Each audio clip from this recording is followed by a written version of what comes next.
300 anti-ship missiles, 1 American carrier strike group. The most intense naval defense battle ever attempted is about to begin. The Persian Gulf narrows to just 34 kilometers at the Strait of Hormuz. Confined waters, no room for maneuver, maximum threat density.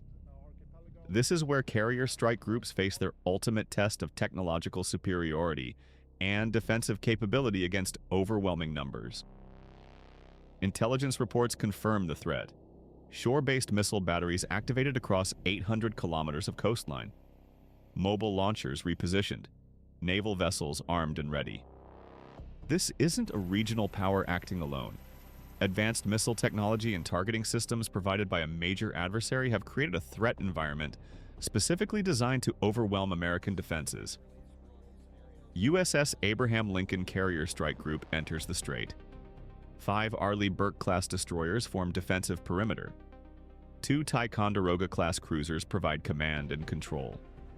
The Lincoln herself, 100,000 tons of American power projection carrying 75 combat aircraft. They know what's coming, they're ready for it. Navy Power TV takes you inside the most advanced integrated air defense network ever deployed in combat conditions. The Chinese-designed C-802 missiles launch first. Subsonic sea skimmers, 30 missiles inbound from coastal batteries. Iranian crews trained by foreign advisors fire Russian-made P-800 Oniks supersonic missiles. 40 more threats added to the picture. Mobile TEL vehicles launch Chinese CM-302 missiles. Another 50 missiles screaming toward American ships at Mach 2 plus velocities. Which defensive system is most critical in this scenario? A. SM-6 missiles. B. CIWS Phalanx C. Electronic warfare. Comment your answer. The AEGIS combat system aboard USS Lake Champlain detects every launch.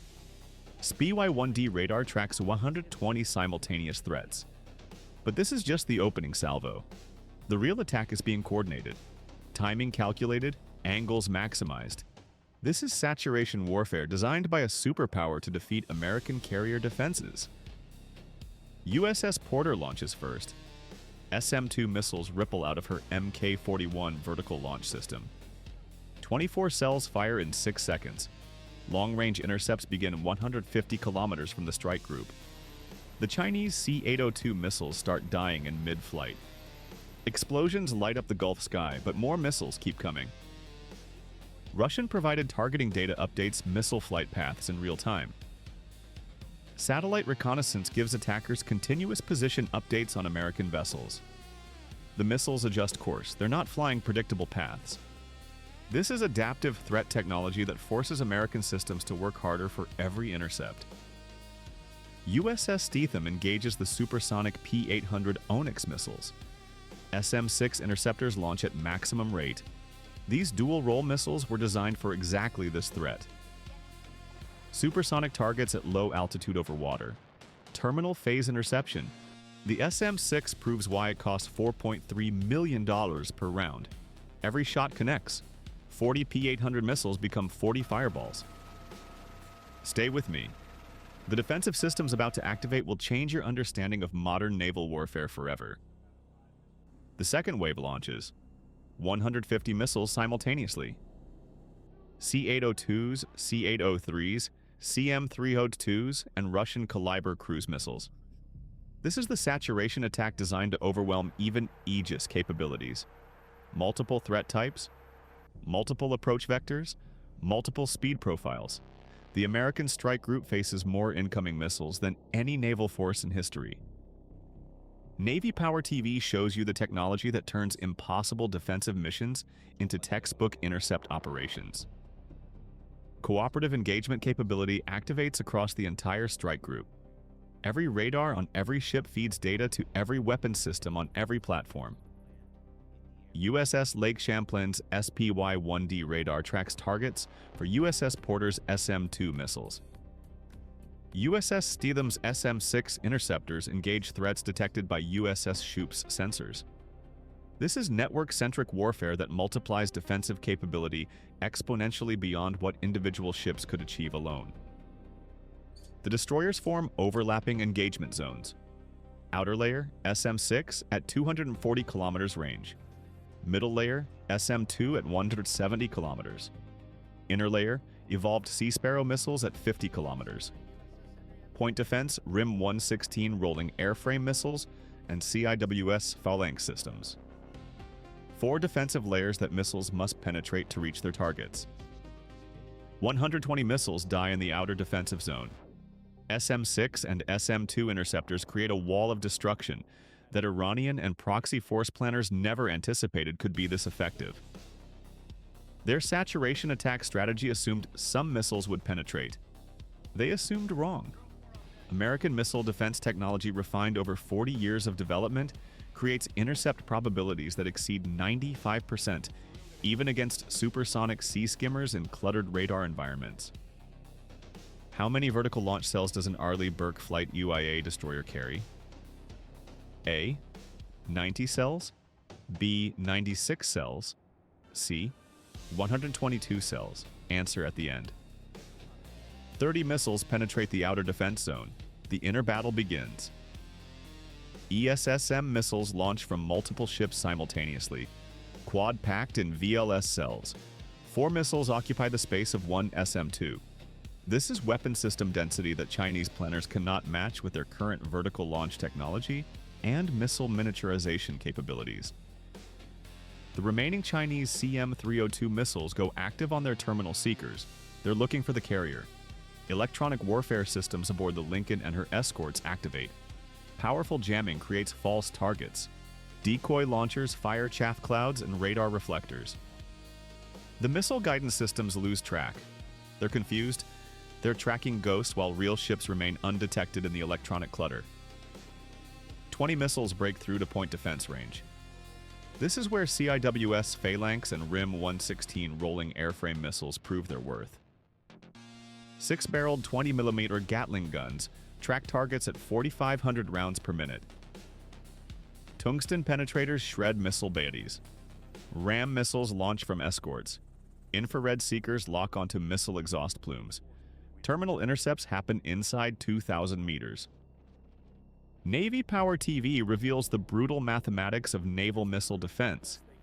Even the most sophisticated attack fails when defenders possess superior technology, superior training, and superior tactical doctrine refined through decades of threat evolution and system upgrades.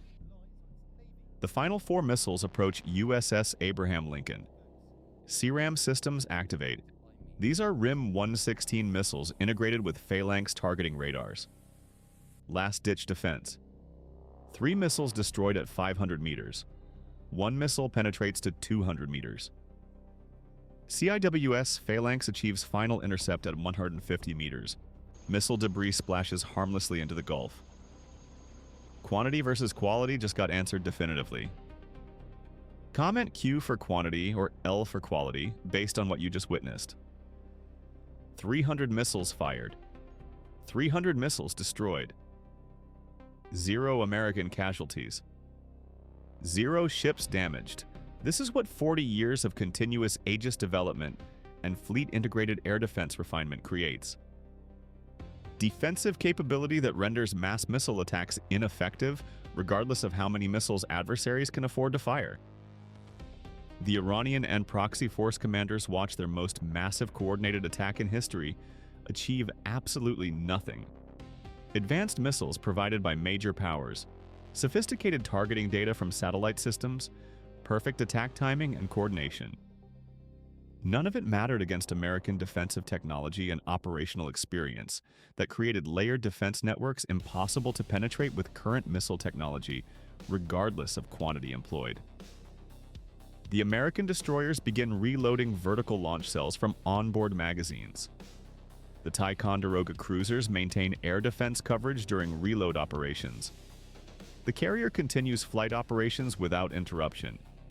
This is sustained combat capability that adversaries cannot match, because they lack both the defensive technology and the logistical depth to maintain operations after expending their initial missile loadouts. If you believe American naval defense technology is unstoppable, type Navy Power TV right now. Foreign military advisors who planned this attack must now report failure to their governments. Their most advanced export missiles proved inadequate. Their saturation attack doctrine was countered. Their investment in area denial weapons cannot achieve strategic objectives against American carrier strike groups equipped with modern AEGIS systems and integrated air defense networks. This battle demonstrates why America invests billions in missile defense research. The SM-6 missile alone represents 15 years of development and testing. The AEGIS combat system has been continuously upgraded since 1983. This technological maturity creates capability gaps that adversaries cannot bridge by purchasing advanced weapons from foreign suppliers without also acquiring the operational experience and tactical doctrine that makes those weapons effective in actual combat conditions. The Persian Gulf remains open to international shipping. American carrier presence continues. Freedom of navigation operations proceed. The largest anti-ship missile attack in history just proved ineffective against modern American naval defenses. This changes strategic calculations across every potential conflict zone where adversaries believed missile saturation could deny access to U.S. carrier strike groups. Chinese military observers watching this battle must reconsider their own anti-access area denial strategies. They've sold similar missiles to proxy forces worldwide. Those missiles just demonstrated zero effectiveness against American defenses. The DF-21D carrier killer and other Chinese anti-ship systems face the same AEGIS combat system that just defeated 300 missiles without sustaining any damage. Russian military planners see their P-800 Oniks supersonic missiles destroyed at range by SM-6 interceptors. Their most advanced anti-ship weapons provided to allies cannot penetrate American defenses. The strategic value of their missile technology exports just collapsed. Nobody wants to purchase weapons that cannot accomplish their mission against the primary adversary they were designed to defeat. Which technology dominates naval warfare in 2030? Hypersonic missiles, directed energy weapons, or AI-guided drone swarms? Drop your prediction below. Technology supremacy confirmed. 300 missiles launched. 300 intercepted. 0 penetrations. The Arleigh Burke Flight AQIA destroyer carries 96 vertical launch cells. That's the answer to our quiz. 96 cells that can hold SM-2, SM-6, ESSM, and Tomahawk missiles in flexible loadouts optimized for specific threat environments and mission requirements. Can adversaries develop missiles that defeat AEGIS defenses? Current evidence suggests no. American missile defense technology evolves faster than threat technology advances. What's next for carrier strike group defense? Directed energy weapons, electromagnetic railguns, and AI-enhanced battle management systems that will increase defensive capability even further beyond what competitors can challenge. Subscribe to Navy Power TV, where elite naval power meets cutting-edge technology. Hit notification bell for more fleet dominance analysis that shows why American naval superiority remains unmatched across every threat environment and combat scenario.